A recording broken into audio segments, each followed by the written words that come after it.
পৃথিবীর অন্যতম বিরল এবং রহস্যময় ফুল কর্পাস ফ্লাওয়ার, যার বৈজ্ঞানিক নাম অ্যামরফোফ্যালাস টাইটানাম। সম্প্রতি এই বিশাল আকারের ফুল ফোটানোর বিস্ময়কর দৃশ্য দেখা গেল পোল্যান্ডের ওয়ারশর ইউনিভার্সিটি বোটানিক্যাল গার্ডেনে।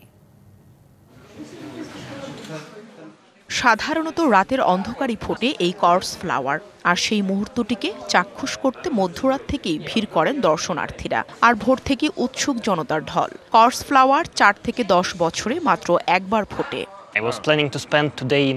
আমি বইতে পড়েছি এটি পচা মৃতদেহের মতো গন্ধ ছড়ায়। এখন আমি এই গন্ধ নিতে পারছি। আমি আমার জীবনে আগে কখনোই পচা মৃতদেহর গন্ধ পাইনি।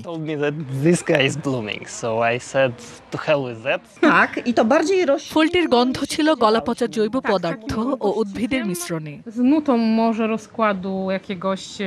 4 বছর পর আবারও ফুল ফোটালো বিরল প্রজাতির কর্পস ফ্লাওয়ার। জেনেক্সে শিফট করো, লাইফকে লিফট করো। এবারের ফুলটির উচ্চতা ছিল 180 সেন্টিমিটার এবং প্রস্থ 122 সেন্টিমিটার। বিশেষজ্ঞরা জানান গাছটির বর্তমান ওজন 40 কেজি, যা আগের তুলনায় 15 কেজি বেশি।